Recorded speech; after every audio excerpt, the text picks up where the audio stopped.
Financial wisdom really is the foundation for people when it comes to the money part, right? So you can make a lot of money and have a lot of money, but do you have wisdom around what to do with that money?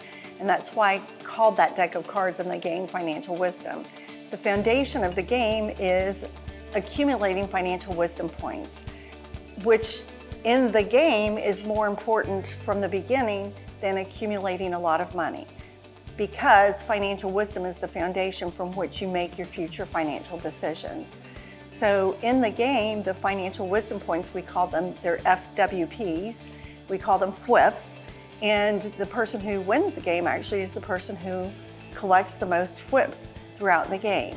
And the FWIPs are collected based on a little bit of luck and a little bit of the decisions and choices that you make as you play the game allow you to accumulate more FWIPs. And so it's more than just pure luck.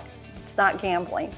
So financial wisdom is really financial fundamentals and principles and concepts which all financial decisions should be made on. If you don't know some of those financial fundamentals, then you're going to make decisions like missing a critical piece of information. So that's why that part is so critically important.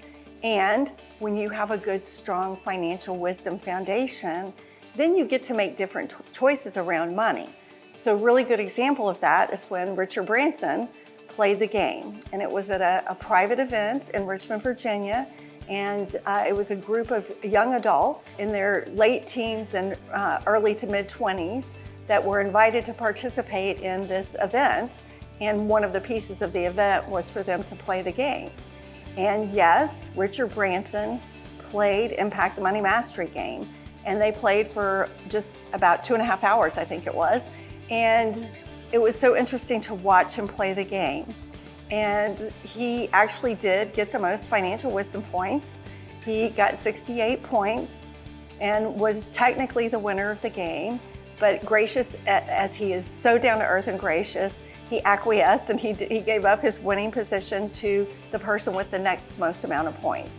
And it turned out to be a person who had 1 point less than him, who had sat next to him during the game, one of the younger people that was there. And Richard Branson mentored and guided him through the game. He never told him what to do. He never gave him an answer. He was just a mentor. And this young man ended up having the second highest score, missing beating Branson by 1, by the way, or tying with him.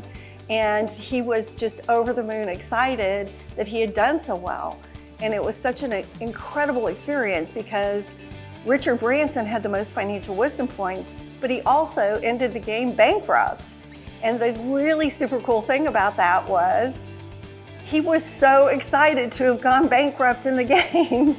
And the reason was because he said it felt so good for him to be able to take financial risks again, because at his stature in the global financial world, he doesn't really get to do that with shareholders and whatnot anymore. And he just said he had so much fun playing a game and getting to take risks again because he had the financial foundation to know what to do to rebuild.